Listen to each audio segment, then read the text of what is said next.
नमस्कार दोस्तों, स्वागत है उजेंद्र क्लासेस पर। दोस्तों आपको पता है आज का हमारा एक टॉपिक है पृथ्वी, जो कि दोस्तों काफ़ी महत्वपूर्ण है परीक्षा की दृष्टि से देखा जाए तो। ठीक है, तो दोस्तों देखिए, ये जो अपना टॉपिक है भूगोल के अंतर्गत आता है, तो इससे जितने भी प्रश्न एग्जाम में पूछे गए हैं आपको इस वीडियो में मिलेंगे दोस्तों। ठीक है, और इस टॉपिक से जितने भी वीवीआई प्रश्न दोस्तों बन सकते थे वो भी है। तो इस वीडियो को कंप्लीट देखिए, जो अपना पृथ्वी टॉपिक है दोस्तों, इससे एक भी प्रश्न नहीं छूटेगा दोस्तों। ठीक है, क्योंकि कंप्लीट दोस्तों आपको इस वीडियो में मिल जाएगा प्रश्न। ठीक है, तो ध्यान से देखिएगा शुरू से अंत तक। दोस्तों टोटल हम लोग 120 प्रश्न करेंगे, जो कि दोस्तों काफ़ी महत्वपूर्ण है।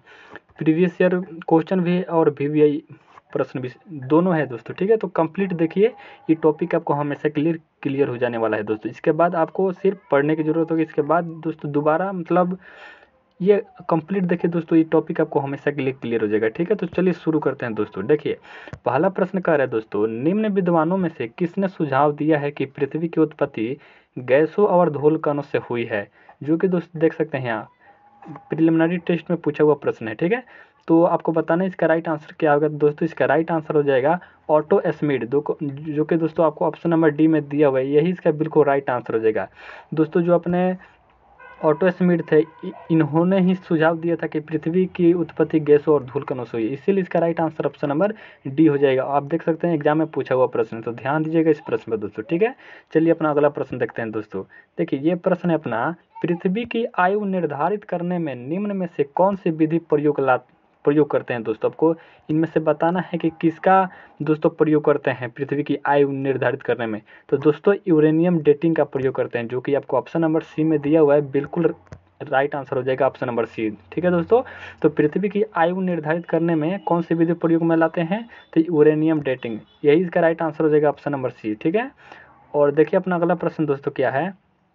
ये अपना अगला प्रश्न दोस्तों यहाँ से है, कर है सुमेलित करना है। आपको सुमेलित करना है, सूची एक यहाँ दिया हुआ ये वाला, और सूची 2 यहाँ परिकल्पना है और यहाँ विद्वान। ठीक है, तो देखिए इसका राइट आंसर क्या हो जाएगा दोस्तों, ये हो जाएगा अपना जो ये है, देखिए ये जो है अपना सी में मिल जाएगा, हम आपको बता दे रहे हैं। ठीक है दोस्तों, और देखिए और जो अपना है ये वाला, ये 4 में मिल जाएगा। ठीक है, और जो अपना 3 सी है वो 2 में मिल जाएगा इसमें, और फिर ये इसमें। दोस्तों आप इसको अपने से यहाँ वीडियो पॉज करके पढ़िए, तभी दोस्तों आपको समझ में आएगा ये प्रश्न। ठीक है, तो इसका right answer option number C हो जाएगा। सी से आप वेरीफाई इसको कर लेंगे। ठीक है, तो चलिए अपना अगला प्रश्न देखते हैं दोस्तों। जो भी ये प्रश्न दोस्तों ऐसे एग्जाम में पूछे जाते हैं, ठीक है, तो आपको इस पर ज़्यादा से ज़्यादा प्रैक्टिस करना पड़ेगा। ठीक है, तो आप यहाँ वीडियो को पॉज करके आप अपने से इसको पढ़िए, तभी समझ में आएगा दोस्तों। ठीक है, चलिए अपना अगला प्रश्न दोस्तों देखते हैं।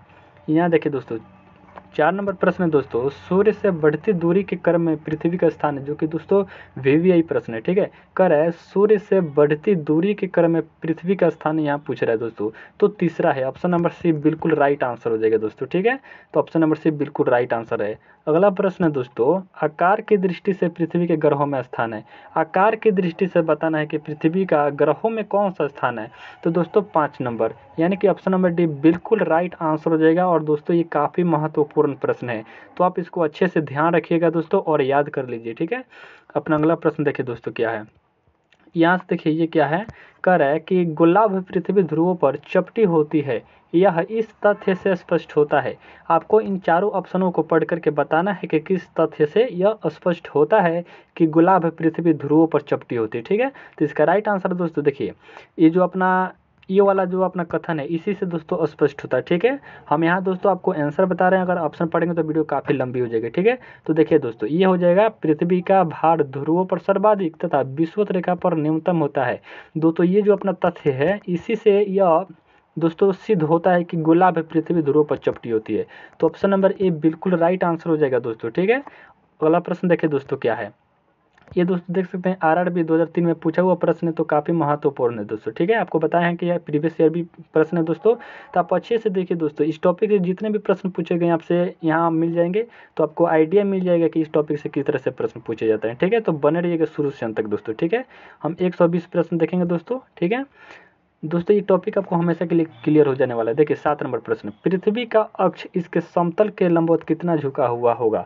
आपको बताना है कि पृथ्वी का अक्ष इसके समतल के लंब से कितना झुका होगा, जो कि दोस्तों काफ़ी महत्वपूर्ण प्रश्न है। ठीक है, तो इसका राइट आंसर हो जाएगा 23.5 डिग्री, ऑप्शन नंबर ए बिल्कुल राइट आंसर हो जाएगा। ठीक है, चलिए अपना अगला प्रश्न देखते हैं दोस्तों। तो यहाँ देखिए अपना अगला प्रश्न ये है दोस्तों, यहाँ से देखिए इसको, यहाँ से इसको देखिए, ये कह रहा है दोस्तों, यदि यदि पृथ्वी का निरक्षीय समतल इसके कक्ष की ओर झुका नहीं हो तो देखिए दोस्तों प्रश्न को अब से पढ़िए। देखिए क्या कर रहा है, ये कह रहा है यदि पृथ्वी का निरक्षीय समतल इसके अक्ष की ओर झुका हुआ नहीं हो तो दोस्तों झुका नहीं हो तो ऋतुओं में कोई बदलाव नहीं होगा। ऑप्शन नंबर सी बिल्कुल राइट आंसर हो जाएगा। दोस्तों आप यहाँ वीडियो को पॉज करके आप ऑप्शन ए, बी और डी भी पढ़िएगा दोस्तों, ठीक है। हम यहाँ सिर्फ आपको आंसर बता दे रहे हैं कि ऐसा होता है दोस्तों, ठीक है। ऋतुओं में कोई बदलाव नहीं होगा। ऑप्शन नंबर सी बिल्कुल राइट आंसर हो जाएगा। और असिस्टेड कमांडेड में यहाँ दोस्तों प्रश्न पूछा हुआ है, ठीक है। तो प्रीवियस ईयर प्रश्न है दोस्तों, ठीक है। चलिए अपना अगला प्रश्न देखते हैं दोस्तों। ये है देखिए आरआरबी में पूछा हुआ प्रश्न दोस्तों, यदि पृथ्वी का अक्ष अनंत नहीं होता तो क्या होता। आपको बताना है कि यदि पृथ्वी का अक्ष अनंत नहीं होता तो क्या होता। तो दोस्तों देखिए क्या होता, यहाँ पे आपको दिया हुआ है, कुट भाषा में दिया हुआ है। तो दोस्तों इस एग्जाम में पूछे जाते हैं तो इस पर ज़्यादा प्रैक्टिस करना पड़ेगा, ठीक है। तो देखिए दोस्तों क्या होगा, ध्रुवों पर लगातार दिन नहीं होता दोस्तों। अगर ऐसा होता कि पृथ्वी का अक्ष अनंत नहीं होता, अगर ऐसा नहीं होता तो दोस्तों क्या होता कि ध्रुवों पर लगातार दिन नहीं होता और ध्रुवों से विषुवत रेखा तक तापमान वितरण एक समान होता, ठीक है। तो 2 और 4 हो जाएगा, यानी ऑप्शन नंबर सी बिल्कुल राइट आंसर हो जाएगा दोस्तों, ठीक है। 9 का ऑप्शन नंबर सी बिल्कुल राइट आंसर हो जाएगा, ठीक है दोस्तों। ऐसे एग्जाम में पूछे जाते हैं तो आप ध्यान दीजिएगा इस प्रश्न पर। अपना अगला प्रश्न दोस्तों 10 नंबर, यहाँ से देखिए ये कह रहा है भू स्थिर उपग्रह घूमता है। भू स्थिर उपग्रह घूमता है, आपको बताना है किस तरह किधर से किधर घूमता है दोस्तों, ठीक है। तो दोस्तों यह स्थिर ऊंचाई पर घूमता है, ठीक है। ऑप्शन नंबर बी बिल्कुल राइट आंसर हो जाएगा 10 का, ठीक है। और देख सकते हैं प्रीवियस ईयर प्रश्न है दोस्तों, ठीक है। यहाँ देखिए अपना अगला प्रश्न है, पृथ्वी की गतियाँ कितने प्रकार की होती है, जो कि दोस्तों काफ़ी महत्वपूर्ण प्रश्न है। आपको बताना है कि पृथ्वी की गतियाँ कितने प्रकार की होती है। तो दोस्तों 2 प्रकार की होती है। ऑप्शन नंबर ए बिल्कुल राइट आंसर हो जाएगा दोस्तों, ठीक है। और चलिए अपना अगला प्रश्न देखते हैं दोस्तों। ये भी अगला प्रश्न दोस्तों एग्जाम में पूछा हुआ है तो आप इस पर ध्यान दीजिएगा, इससे आपको आइडिया मिलेगा कैसे एग्जाम में प्रश्न पूछे जा रहे हैं, ठीक है। देखिए पृथ्वी को उसके काल्पनिक अक्ष पर घूमने को क्या कहते हैं। पृथ्वी को उसके काल्पनिक अक्ष पर घूमने को क्या कहते हैं दोस्तों, तो घूर्णन कहते हैं दोस्तों। ऑप्शन नंबर सी बिल्कुल राइट आंसर हो जाएगा, ठीक है दोस्तों। घूर्णन कहते हैं पृथ्वी को उसके काल्पनिक अक्ष पर घूमने को क्या कहते हैं, घूर्णन दोस्तों, ठीक है। ऑप्शन नंबर सी बिल्कुल राइट आंसर हो जाएगा। और अपना अगला प्रश्न देखिए दोस्तों, पृथ्वी अपने अक्ष पर किस दिशा में 1610 किलोमीटर प्रति घंटा के चाल से एक चक्कर लगाती है। आपको बताना है, देखिए अब से दोस्तों प्रश्न को पढ़िए, ठीक है। पृथ्वी अपने अक्ष पर किस दिशा में 1610 किलोमीटर प्रति घंटा की चाल से एक पूरा चक्कर लगाती है। तो दोस्तों इसका राइट आंसर हो जाएगा पश्चिम से पूरब। दोस्तों यहाँ ध्यान दीजिएगा, पश्चिम से पूरब, पूरब से पश्चिम नहीं, पश्चिम से पूरब। तो right answer option number B हो जाएगा दोस्तों, ठीक है। और चलिए अपना अगला प्रश्न दोस्तों देखते हैं। यहाँ से देखिए काफ़ी महत्वपूर्ण है, एनडीए में पूछा हुआ प्रश्न दोस्तों। तो जो एनडीए के छात्र हैं दोस्तों वो ध्यान देंगे इस प्रश्न पर। देखिए किस टॉपिक से कैसे प्रश्न आ रहे हैं। कह रहा है कि कोरियोलिस प्रभाव किसका परिणाम है। आपको बताना है कि कोरियोलिस प्रभाव किसका परिणाम है, ठीक है। तो दोस्तों किसका प्रभाव है, तो पृथ्वी के घूर्णन का। ऑप्शन नंबर सी बिल्कुल राइट आंसर हो जाएगा दोस्तों, ठीक है। ऑप्शन नंबर सी, तो 14 का ऑप्शन नंबर सी। अपना अगला दोस्तों देखिए प्रश्न क्या है। अपना अगला प्रश्न दोस्तों ये रहा अपना, देखिए यहाँ से आ रहा है 15 नंबर। ये दोस्तों प्रश्न है, देखिए यहाँ से ये कह रहा है पृथ्वी के घूर्णन का पर्यावरणीय प्रभाव निम्नलिखित में से कौन सा है। आपको बताना है कि पृथ्वी के घूर्णन का पर्यावरणीय प्रभाव निम्नलिखित में से कौन सा है दोस्तों, ठीक है। तो देखिए इसका प्रभाव दोस्तों कौन सा है, तो ये हो जाएगा दोस्तों दिवालोक तथा वायुताप में दैनिक या आह्निक आवर्तन सामंजस्य दोस्तों, ये भी सही है। और वायु तथा जल दोनों का प्रवाह पथ एक तिरछे दिशा में सुसंगत रूप से मुड़ जाता है। और ज्वार भाटा गति दोस्तों ये तीनों बिल्कुल राइट हैं, ठीक है दोस्तों। तो ये तीनों दोस्तों कथन सही है, इसीलिए इसका right answer option number C हो जाएगा दोस्तों। ध्यान दीजिएगा काफ़ी महत्वपूर्ण है, एनडीए में पूछा हुआ प्रश्न 2019 में, ठीक है। तो ध्यान दीजिएगा दोस्तों, ऑप्शन नंबर सी बिल्कुल राइट आंसर हो जाएगा। और अपना चलिए अगला प्रश्न देखते हैं दोस्तों। ये रहा अपना अगला प्रश्न, ये भी एनडीए में पूछा हुआ प्रश्न है 2009 में। तो दोस्तों जो एनडीए के छात्र हैं वो ध्यान देंगे, इस पर काफ़ी महत्वपूर्ण है। पृथ्वी टॉपिक से कैसे पूछे गए हैं, देखिए कह रहा है कि कथन पर विचार करना है, ठीक है। एनडीए में पूछा हुआ प्रश्न है, कथन पर विचार करना है। तो दोस्तों देखिए यहाँ का कथन है पृथ्वी के घूर्णन अक्ष उसके कक्षीय समतल 90 डिग्री पर नहीं है, ठीक है। और दूसरा कथन कर रहा है पृथ्वी के घूर्णन अक्ष 23.5 डिग्री पर अनत है। तो दोस्तों ये दोनों कथन बिल्कुल राइट हैं, ठीक है। तो ऑप्शन नंबर सी बिल्कुल करेक्ट आंसर हो जाएगा 16 का, ठीक है। तो दोस्तों ये दोनों कथन बिल्कुल सही हैं, इसीलिए इसका right answer option number C हो जाएगा दोस्तों, ठीक है। तो ध्यान दीजिएगा, इंडिया में पूछा हुआ प्रश्न है। ये भी देखिए दोस्तों, अपना अगला प्रश्न है, ये क्या कर रहा है, ये कह रहा है यहाँ से, और इसको देखिए क्या कर रहा है, कह रहा है विचार कीजिए, निम्न पर विचार करना है दोस्तों, ठीक है। इस पर विचार करके इसका राइट आंसर क्या है आपको बताना है दोस्तों, ठीक है।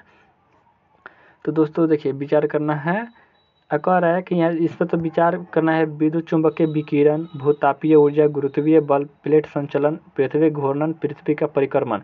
उपरोक्त में से कौन से पृथ्वी के पृष्ठ पर गतिक परिवर्तन लाने के लिए जिम्मेदार है दोस्तों, आपको बताना है कि इनमें से कौन सा दोस्तों पृष्ठ पर गतिक परिवर्तन लाने के लिए दोस्तों जिम्मेदार है। तो दोस्तों ये सभी हैं, ठीक है, ये सभी दोस्तों जिम्मेवार हैं। तो इसीलिए इसका right answer option number D हो जाएगा दोस्तों। ये देखिए यहाँ से ये सभी कारक हैं दोस्तों, ये सभी उत्तरदायी हैं दोस्तों, ठीक है। तो ध्यान दीजिएगा इस पर, ठीक है, एग्जाम में पूछा हुआ प्रश्न है दोस्तों, ठीक है। तो ध्यान दीजिएगा इस पर।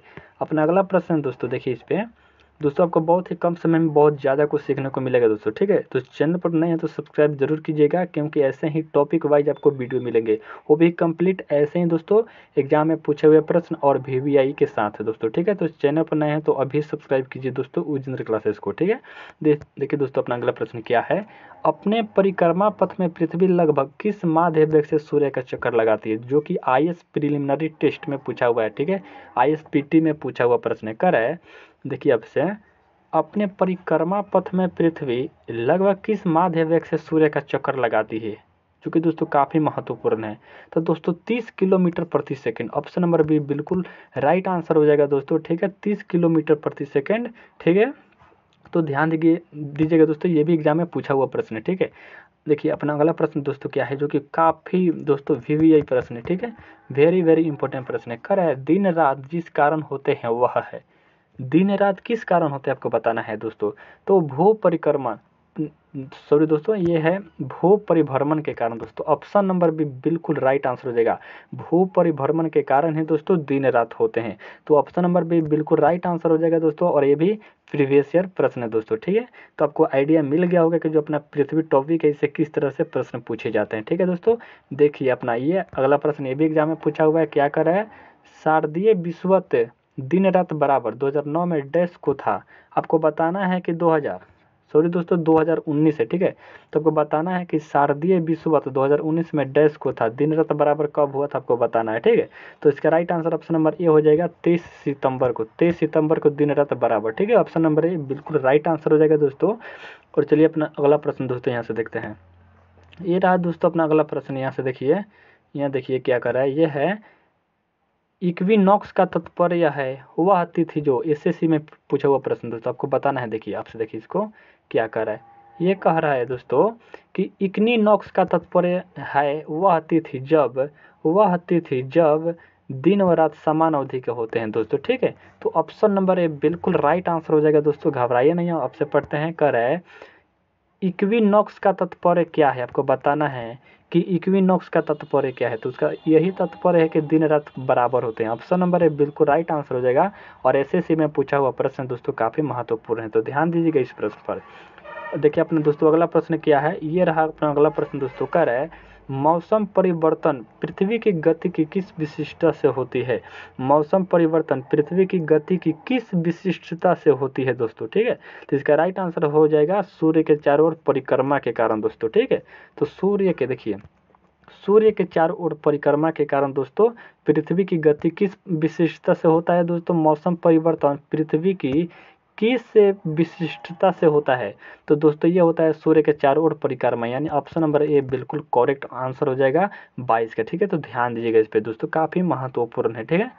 अगला प्रश्न देखिए दोस्तों, ठीक है, ये है प्रत्येक सौर वर्ष कैलेंडर वर्ष से लगभग कितना घंटा बढ़ जाता है, जिसे प्रत्येक चौथे वर्ष लीप वर्ष में समायोजित किया जाता है। तो दोस्तों इसका राइट आंसर हो जाएगा ऑप्शन नंबर बी 6 घंटा दोस्तों, ठीक है। तो 6 घंटा हो जाएगा, ऑप्शन नंबर बी बिल्कुल राइट आंसर हो जाएगा 23 का, ठीक है दोस्तों। आप वीडियो को दोस्तों पॉज करके अपने से भी पढ़ा कीजिए दोस्तों, ताकि आपको अच्छे से समझ में आए, ठीक है। देखिए अपना अगला प्रश्न दोस्तों क्या है, ये भी प्रीवियस ईयर प्रश्न दोस्तों, देख सकते हैं यहाँ से। कर है पृथ्वी की परिक्रमण धुरी सदा झुकी होती है, जो कि काफ़ी महत्वपूर्ण है। ठीक है दोस्तों, तो किस पे झुकी होती है? पृथ्वी की परिक्रमण धुरी कितनी झुकी होती है आपको बताना है दोस्तों। ठीक है, और दोस्तों ऐसे प्रश्न इसके पहले भी हम लोग देखे हैं। ठीक है दोस्तों, तो देख सकते हैं 23.5 डिग्री दीर्घवृत्तीय धुरी से 23.5 डिग्री। ठीक है, और हम इसके पहले कैसे देखे थे? इसी ऑप्शन को ऐसे दिया हुआ था दोस्तों। ठीक है, तो आप देख सकते हैं कि एक ही प्रश्न को सिर्फ भाषा चेंज करके दोस्तों आ रहा है। यहाँ पे पॉइंट में दे दिया और यहाँ बट्टे में दे दिया है। ठीक है, तो ध्यान दीजिएगा, ऑप्शन नंबर डी बिल्कुल करेक्ट आंसर हो जाएगा 24 का। और अपना अगला प्रश्न दोस्तों, जो कि CDS एग्जाम में पूछा हुआ है, तो दोस्तों काफ़ी महत्वपूर्ण है दोस्तों। देखिए ये क्या कर रहा है दोस्तों? कह रहा है कि पृथ्वी सूर्य के चारों ओर दीर्घवृत्तीय पथ में परिभ्रमण करती है और सूर्य उस दीर्घवृत्त की एक नाभि पर स्थित है। उस स्थिति की कल्पना कीजिए जिसमें पृथ्वी सूर्य के चारों ओर वृत्तीय पथ में परिभ्रमण करती है। उस स्थिति में निम्नलिखित में से कौन सा परिणाम निकलेगा आपको बताना है। तो दोस्तों इस प्रश्न को तो आप पॉज करके जरूर पढ़िएगा। तो दोस्तों देखिए, इससे जो परिणाम निकलेगा वो निकलेगा मौसमों के बीच का अंतर कम हो जाएगा दोस्तों। ठीक है, तो ऑप्शन नंबर भी बिल्कुल करेक्ट आंसर हो जाएगा दोस्तों। तो आप इसको अच्छे से यहाँ वीडियो को पॉज कीजिए और इसको अच्छे से पढ़िए और आंसर बी से मैच कीजिए दोस्तों, ताकि अच्छे से आपको दोस्तों माइंड में सेट हो जाए। ठीक है, और देख सकते हैं CDS एग्जाम में पूछा हुआ प्रश्न है, तो काफ़ी महत्वपूर्ण है दोस्तों। ठीक है, तो यहाँ वीडियो को पॉज कीजिए और अपने से पढ़िए दोस्तों। ठीक है, चलिए अपना अगला प्रश्न देखते हैं दोस्तों। ये रहा अपना अगला प्रश्न दोस्तों। ये कह रहा है कि निम्न में से कौन सा कथन सत्य है? आपको बताना है। NDA में पूछा हुआ प्रश्न काफ़ी महत्वपूर्ण है दोस्तों। ठीक है, आपको बताना है कि कौन सा कथन सत्य है। ठीक है, और कुट भाषा में दिया हुआ है दोस्तों। ऐसे ही एग्जाम में पूछे जाते हैं, तो इस पर ज़्यादा से ज़्यादा प्रैक्टिस करना होगा आपको। कह रहा है कि कौन सा कथन सत्य है। ठीक है दोस्तों, तो देखिए ये कह रहा है जिस समतल में पृथ्वी सूर्य के चारों ओर परिक्रमण करती है उसके संबंध में अक्ष का कोण अचर नहीं है। दोस्तों ये गलत है, ये गलत कह रहा है। ठीक है, दूसरा कथन क्या है दोस्तों? सूर्य के द्वारा छोड़ी जाने वाली ऊर्जा की मात्रा वायुमंडल की पारगम्यता के साथ बदलती है। ये करेक्ट है। तो दोस्तों 2 नंबर ऑप्शन नंबर बी बिल्कुल राइट आंसर हो जाएगा दोस्तों। ठीक है, तो 26 का बी यानी कि ये बिल्कुल करेक्ट दोस्तों कथन है, तो यही इसका राइट आंसर हो जाएगा ऑप्शन नंबर बी। ठीक है, अपना अगला प्रश्न दोस्तों 27 नंबर को देखते हैं, जो कि काफ़ी महत्वपूर्ण है। CDS एग्जाम में अभी पूछा हुआ है। देखिए क्या पूछा हुआ है दोस्तों। देखिए प्रश्न कितना मतलब अच्छा प्रश्न है। कथन एक है नक्षत्र दिन सौर दिन की अपेक्षा छोटा होता है। कथन 2 कह रहा है पृथ्वी की सूर्य के परितः अपनी कक्षा में गति को परिक्रमण कहते हैं। ठीक है, और ये कथन 2 कह रहा है। और देखिए कुट में दिया हुआ है। तो दोस्तों यहाँ वीडियो को आप पॉज करके पढ़िएगा दोस्तों। हम इसका आंसर बता रहे हैं क्योंकि वीडियो काफ़ी लंबी हो जाएगी और उससे आपको कुछ फायदा नहीं होगा, इसलिए वीडियो को पॉज कीजिए और खुद पढ़िए दोस्तों। ठीक है, तो देखिए दोस्तों कथन और 1 और 2 से यह निष्कर्ष निकलता है कि दोनों कथन व्यष्टिगत सत्य हैं, किंतु कथन जो सेकंड है वो कथन एक का सही स्पष्टीकरण नहीं है। ठीक है दोस्तों, देखिए आपको समझा रहे हैं। देखिए ये वाला जो अपना कथन है जो कह रहा है ये बिल्कुल मतलब सही कथन है, और जो कथन ये है ये भी सही है। ठीक है, लेकिन जो अपना सेकंड है ना, ये जो अपना सेकंड जो कथन दिया हुआ है ये कथन इसका सही स्पष्टीकरण नहीं करता, यही बता रहे हैं ऑप्शन नंबर बी में। तो इसका right answer option number B हो जाएगा। आप वीडियो को पॉज करके जरूर पढ़िएगा दोस्तों अगर आपको कुछ करना है तो। ठीक है, नहीं तो ऐसे देखना है तो देखिए अपना अगला प्रश्न दोस्तों क्या है, तो इस पर ध्यान दीजिएगा दोस्तों, काफ़ी महत्वपूर्ण है। ठीक है, 28 नंबर प्रश्न देखिए दोस्तों। 28 नंबर ये रहा प्रश्न दोस्तों। SSC में पूछा हुआ प्रश्न काफ़ी महत्वपूर्ण है, देखिएगा इस पर। ये कह रहा है दोस्तों SSC 2017 में पूछा हुआ है, अयनात तथा विषुवत के संबंध में दिए गए जोरों से कौन सा सही नहीं है। आपको यहाँ ऑप्शन दिया हुआ, इसका राइट आंसर बताना है। देखिए प्रश्न क्या कह रहा है कि अयनांत तथा विषुवत के संबंध में दिए गए जोरों पर सही नहीं है, कौन सा सही नहीं है बताना है। तो दोस्तों देखिए ये वाला सही नहीं है 23 सितंबर उत्तर ध्रुव। ठीक है, नहीं तो ये 21 मार्च भूमध्य रेखा, 21 जून कर्क रेखा और 22 दिसंबर मकर रेखा, ये तीनों कथन सही, लेकिन ये गलत है, इसीलिए इसका right answer option number D हो जाएगा दोस्तों। ठीक है, और SSC में पूछा हुआ प्रीवियस प्रश्न दोस्तों। ठीक है, अपना अगला प्रश्न देखिए दोस्तों, काफ़ी महत्वपूर्ण है। NDA में पूछा हुआ प्रश्न दोस्तों, देख सकते हैं NDA 2019 में कर रहा है, उत्तरी गोलार्ध में अल्पतम दिवस लंबाई कब होता है? उत्तरी गोलार्ध में अल्पतम दिवस लंबाई यानी सबसे छोटा दिन कब होता है उत्तरी ध्रुव में, आपको बताना, जो कि काफ़ी महत्वपूर्ण प्रश्न है। तो दोस्तों 22 दिसंबर को होता है। ठीक है, तो ऑप्शन नंबर डी बिल्कुल राइट आंसर हो जाएगा। 22 दिसंबर को दोस्तों। ध्यान दीजिएगा इस प्रश्न में दोस्तों, ठीक है। और अच्छे से आप वीडियो को पॉज करके प्रत्येक प्रश्न को दोस्तों पढ़िए ताकि अच्छे से माइंड में सेट हो जाए, ठीक है। और दोस्तों वैसे भी अगर इसको आप कंप्लीट देख लेते हैं इस वीडियो को, तो दोबारा इस टॉपिक से दोस्तों आपको पढ़ने की जरूरत नहीं पड़ेगी, ठीक है, अगर अच्छे से पढ़ लेते हैं तो, ठीक है। देखिए 30 नंबर प्रश्न है दोस्तों, हम टोटल 120 करेंगे। ध्यान दीजिएगा इस प्रश्न पर दोस्तों। अभी 30 नंबर पे है। मकर संक्रांति के समय कर्क रेखा पर दोपहर के सूर्य का उनतास होता है, जो कि देख सकते हैं एग्जाम में पूछा हुआ प्रश्न है, ठीक है। मकर संक्रांति के समय कर्क रेखा पर दोपहर के सूर्य का उनतास होता है। कितना उनतास होता है आपको बताना है दोस्तों। तो होता है 66.5 डिग्री पर, ठीक है। तो ऑप्शन नंबर डी बिल्कुल राइट आंसर हो जाएगा 30 का दोस्तों, ठीक है। चलिए अपना अगला प्रश्न दोस्तों देखते हैं। यहाँ से ये है, उत्तरी गोलार्ध में कर्क संक्रांति के समय 12 घंटे का दिन होगा। आपको बताना है उत्तरी गोलार्ध में कर्क संक्रांति के समय 12 घंटे का दिन होगा। दिन होगा दोस्तों विषुवत रेखा पर। ऑप्शन नंबर डी बिल्कुल करेक्ट आंसर है। ऑप्शन नंबर डी बिल्कुल राइट आंसर हो जाएगा दोस्तों, ठीक है। तो चलिए अपना अगला प्रश्न दोस्तों देखते हैं। वीडियो को दोस्तों पॉज करके अपने से पढ़ा कीजिए दोस्तों, ठीक है, ताकि अच्छे से याद हो, ठीक है। देखिए दोस्तों, ये एग्जाम में पूछा हुआ प्रश्न था, आपको ध्यान देना है दोस्तों। आपसे बताया ना, पृथ्वी जो अपना टॉपिक है काफ़ी महत्वपूर्ण है, ठीक है। ये भूगोल के अंतर्गत आता है, इससे काफ़ी एग्जाम में दोस्तों प्रश्न पूछे गए, ठीक है। तो इसको कंप्लीट देखिए और इसको कंप्लीट कर लीजिए दोस्तों, ठीक है। देखिए प्रश्न क्या है, निम्नलिखित में से किस तिथि पर दक्षिणी गोलार्ध से शीतकाल अयनांत को देखा जाता है।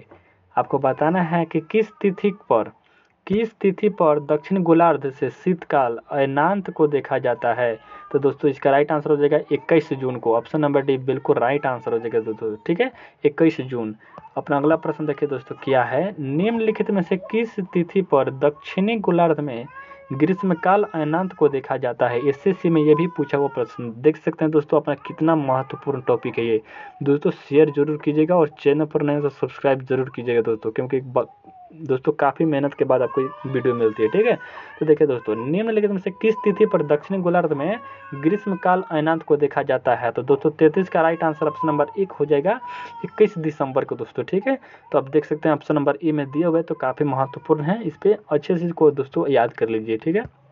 इसको देखिए दोस्तों, पृथ्वी की क्षितिज के समानांतर घेराव करने वाली काल्पनिक रेखाएं क्या कहलाती है। एसएससी में ये भी पूछा हुआ प्रश्न दोस्तों, कह रहा है पृथ्वी के क्षितिज के समानांतर घेराव करने वाली काल्पनिक रेखा क्या कहलाती है। तो दोस्तों क्या कहलाती है, अक्षांश कहलाती है। ऑप्शन नंबर ए बिल्कुल करेक्ट आंसर हो जाएगा 34 का ए, ठीक है। तो 34 का ए बिल्कुल राइट आंसर हो जाएगा। अपना अगला प्रश्न देखिए दोस्तों, यहाँ से देखिए इसको, ये दिया हुआ है कथन के रूप में, ठीक, कुट भाषा में दिया हुआ। देखिए क्या है, कह रहा है निम्न कथनों पर विचार कीजिए। निम्न कथन पर विचार करना है, यहाँ देखिए प्रीवियस ईयर प्रश्न है दोस्तों, और कथन पर विचार करना है दोस्तों, ठीक है। तो दोस्तों देखिए, पृथ्वी के चुंबकीय क्षेत्र की अक्ष पृथ्वी की भौगोलिक अक्ष से 30 आनत है दोस्तों, ठीक है। आपको यहाँ क्या बताना है, देखिए विचार करना है कथन पर, बताना है कि कौन सा कथन सही है, ठीक है। तो देखिए जो अपना कथन 1 है ये क्या कह रहा है दोस्तों, ये कह रहा है पृथ्वी के चुंबकीय क्षेत्र की अक्ष पृथ्वी की भौगोलिक अक्ष पर 23.5 आनत है। ये गलत दोस्तों कह रहा है, ठीक है। यहाँ देखिए ये कह रहा है उत्तरी गोलार्ध में पृथ्वी का चुंबकीय ध्रुव उत्तरी कनाडा में एक प्रायद्वीप में है। ये भी गलत है दोस्तों। इसको देखते हैं ये क्या है, पृथ्वी की चुंबकीय विषुवत रेखा दक्षिण भारत में थोम्पा से गुजरती है, बिल्कुल करेक्ट है। तो 35 का ऑप्शन नंबर डी हो जाएगा दोस्तों, 35 का डी, ठीक है। ये वाला अपना सही कथन है दोस्तों, ठीक है। तो 35 का डी हो जाएगा। आप ध्यान दीजिएगा और ये वीडियो को पॉज करके जरूर पढ़िए दोस्तों, ताकि आपको अच्छे से याद हो जाए, ठीक है। इसको देखिए दोस्तों, अपना अगला प्रश्न ये है दोस्तों, उत्तरी गोलार्ध के संदर्भ में निम्न कथनों में से कौन सा सही है। आपको बताना है कि उत्तरी गोलार्ध के कथन में से कौन सा सही है, ठीक है। तो इसका राइट आंसर क्या हो जाएगा दोस्तों, यहाँ से देखिए दोस्तों, यहाँ से क्या हो जाएगा। तो दोस्तों जो अपना कथन 1 है, कथन 1 क्या कह रहा है कि बसंत विषुवत 21 मार्च को होता है, करेक्ट है बिल्कुल। उत्तर अयनांत 22 दिसंबर को होता है, बिल्कुल करेक्ट है। तीसरा कथन देखिए, शरद विषुवत 23 दिसंबर को होता है, जो कि गलत है। दक्षिण अयनांत 21 जून को होता है, ये भी गलत है। यानी 1 2 सही, यानी ऑप्शन नंबर बी बिल्कुल करेक्ट आंसर हो जाएगा दोस्तों, 36 का बी, ठीक है। ध्यान दीजिएगा इस पे, एनडीए में पूछा हुआ प्रश्न है। तो यहाँ वीडियो को पॉज कीजिए और अच्छे से पढ़िए दोस्तों, ठीक है। चलिए अपना अगला प्रश्न देखते हैं दोस्तों, ठीक है। 37 नंबर क्या है प्रश्न दोस्तों, इस टॉपिक को कर लेंगे तो एक भी प्रश्न नहीं छूट